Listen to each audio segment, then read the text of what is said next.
প্রিয় দর্শক বন্ধুরা, আমি এখন আছি এই শুল্ক দুর্গাপুরের বিস্তীর্ণ ক্ষেতের মধ্যে। বিভিন্ন এখানে শাকসবজির চাষ হয়েছে। সেই ক্ষেতে আমার দেখে ভালো লাগছে। জানেন, আমি প্রাকৃতিক বিভিন্ন দৃশ্য দেখাই, সুতরাং আপনাদের সঙ্গে একটু ভাগ করে নিই। এই লঙ্কার চারা দিয়েই শুরু করি। এটা কালো জাতের লঙ্কা। দেখুন, কালো কালো লঙ্কা ফলে আছে।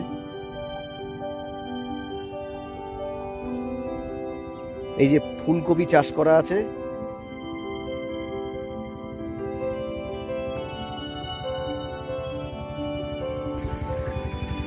এই দেখুন নতুন পটল। আমাদের কিন্তু দুরকম পটল আছে, মানে একরকম পুরনো, অর্থাৎ পুরনো গাছের পটল, সেই পটলের দাম কম হয়। আর এইগুলো হচ্ছে নতুন গাছের পটল। গাছের চেহারা দেখলেই বোঝা যায়।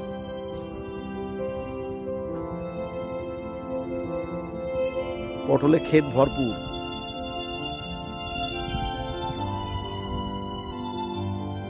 এর একটা লঙ্কার ক্ষেত।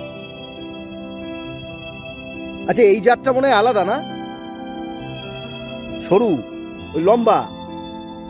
আচ্ছা, দেখুন পাশেই রয়েছে সবুজ রঙের লঙ্কার চারা, লঙ্কার ক্ষেত।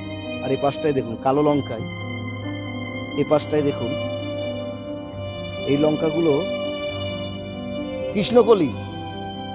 আচ্ছা, এই যে কাকা বলছেন কালো, এই ক্ষেতটা কালো, এই জন্য নাম হচ্ছে কৃষ্ণকলি।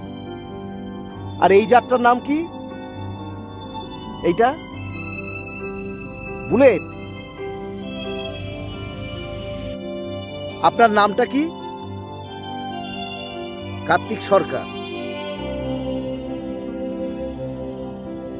এই দেখুন, মানে দুপাশে যে সমস্ত পটলের গাছ আছে, এগুলো সব নতুন জাত, নতুন বছরের গাছ। আমি একজনের কাছে জিজ্ঞেস করে, একজন কৃষকের কাছে জিজ্ঞেস করে জানতে পেরেছিলাম যে পুরনো আর নতুনের মধ্যে পার্থক্যটা কি, দামের পার্থক্য কি, খাওয়ার পার্থক্য কি। আর না, জানতেই পারতাম না যে পুরনো পটল গাছের পটল মানে 1.5 বছর 2 বছর আগের পটল, মানে গাছের পটল, সেই গাছ এখনো চলছে। তার দাম কম হয়, তার স্বাদ কম হয়।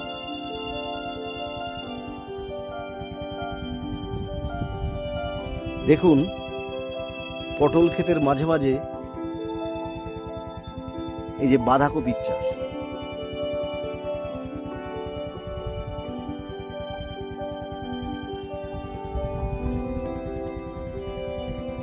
ওহ, বকের পাল উড়ে যাচ্ছে। আর এই যে সিমের ফুল,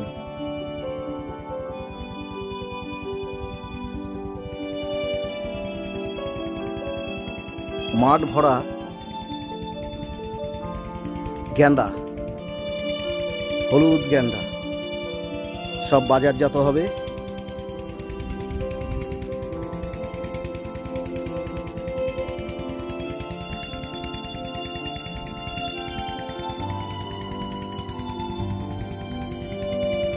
গাঁদা ফুলের সঙ্গে একটা নিজস্বী নেওয়ার লোভ সামলাতে পারলাম। মাঠটাও একবার চারিদিক দিয়ে দেখাই। সূর্য এখনো মাঝখানে না হলেও সূর্যের তাপ এই মুহূর্তে বেশ প্রখর।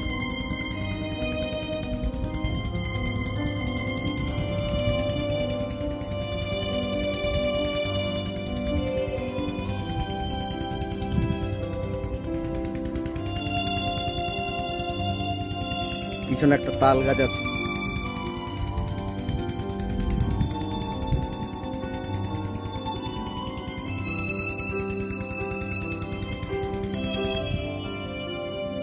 এই যে একটা জমি চাষ দিয়ে রাখা হয়েছে, সামনে হয়তো কিছু ফেলবে, হয়তো সর্ষে টর্ষে ফেলতে পারে, আমি আন্দাজ করে বলছি। এটা হচ্ছে বেগুন ক্ষেত। ওই যে একটা মাকড়াই বেগুন আছে, অর্থাৎ সবুজ রঙের বেগুন, যাকে অনেকে সাদা বেগুনও বলে।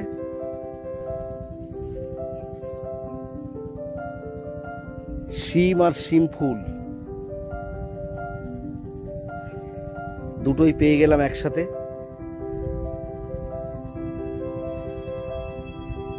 এই যে শিম,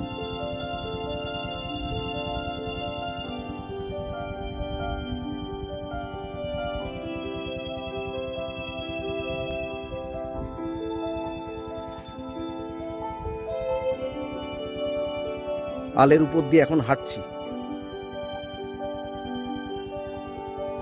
পাশে শিম ক্ষেত, অন্যান্য বিভিন্ন ফসলের ক্ষেত, বিশেষ করে সবজি।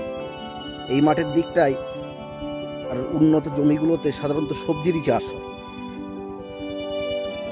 আমাদের মাঠে এখনো প্রচুর জল, আমাদের সুভাষপল্লীর মাঠে, সুভাষপল্লী কালোপুর। ও জল রোদে শুকানোর পরে ট্রাক্টরে চাষ না দিলে ওখানে চাষ করা যাবে। আপনাদের বাড়ি এখানে? আপনারা কি সব এই জমির চাষবাস করেন? আচ্ছা আচ্ছা, নিজেদের জমি আছে, ভাগেও করে, মানে এই চাষের কাজই করেন আপনি? আপনার নামটা কি? আপনার নাম? আপনার স্ত্রী? ও, আর আপনার নাম? বাতাসি তরফদার। আচ্ছা, ঠিক আছে, ভালো লাগলো পরিচয় হয়ে। দেখুন, এটা আবার একটা বেগুন ক্ষেত, আর এই ক্ষেতের উপরে অনেক প্লাস্টিক দেয়া আছে। এই জাতীয় জিনিস দেয়া থাকে কেন, আমার মনে একটা প্রশ্ন ছিল। আমি এখানে একজন কৃষক দাদাকে জিজ্ঞাসা করে জানতে পারলাম যে এই প্লাস্টিকগুলো দেয়া থাকলে পাখি এসে গাছের ক্ষতি করতে পারে। এই বেগুন গাছগুলো বেশ বড়, এর দেখুন বেগুনের ফুল এসছে, এই যে দেখতে পাচ্ছেন।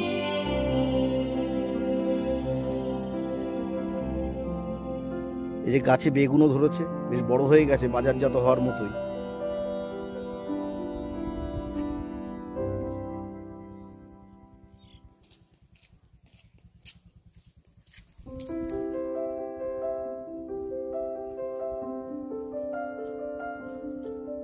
এই হচ্ছে বাঁধাকপির ক্ষেত, সবুজ হয়ে রয়েছে, যেন অনেকটা উল্টানো আলো, আলোর যে উপরে ঢাকনা সেরকম লাগছে।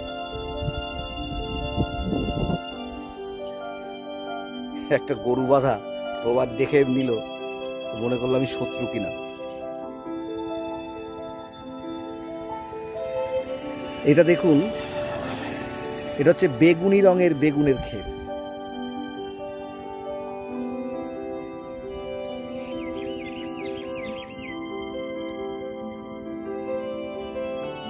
এখানেও দু একটা প্লাস্টিক বাঁধা, আবার কাক তড়ার মতো বাঁধা আছে।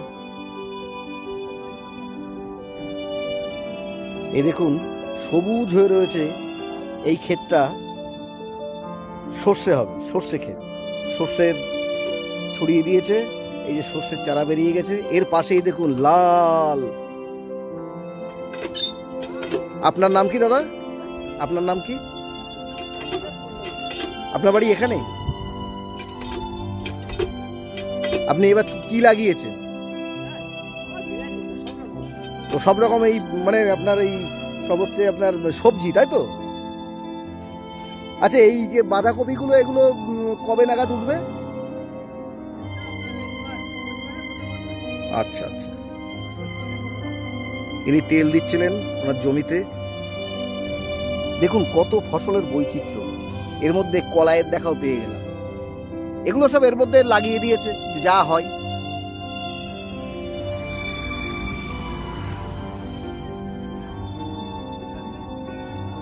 হ্যাঁ হ্যাঁ,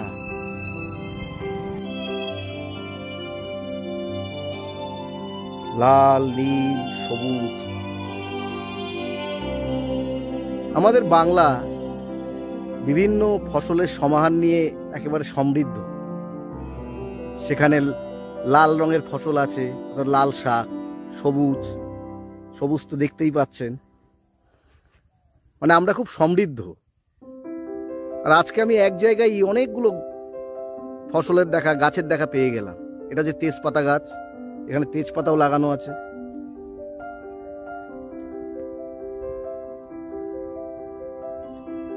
পাশ দিয়ে আবার কলা লাগানো, অর্থাৎ খনার বছরের মতো 160 ঝাড় কলা রুয়ে থাকবে চাষি তুই মাচায় শুয়ে।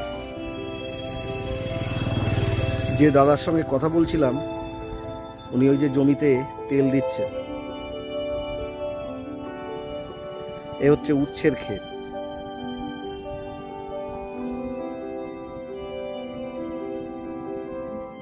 এখানে শ্যালো মেশিন ছাড়াও এই ডিপ টিউবওয়েলের ব্যবস্থাও আছে, যেটা দিয়ে সেচের কাজ হয়।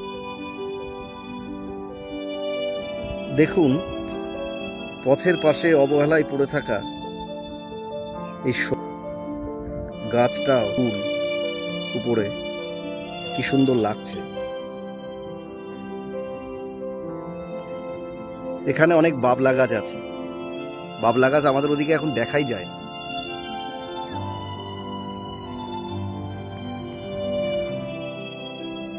খানিকটা জায়গায় আমন ধান লাগানো ছিল মাঠ থেকে কেটে নেওয়ার পর, এরপর হয়তো নতুন কিছু লাগাবে, হয়তো সর্ষেই লাগাতে পারে। বলছিলাম না একই অঙ্গে কত রূপ। এই দেখুন উপরে কুঁদরি গাছ লাগানো আর নিচেই লাল শাকের বীজ ছড়িয়ে দেবে।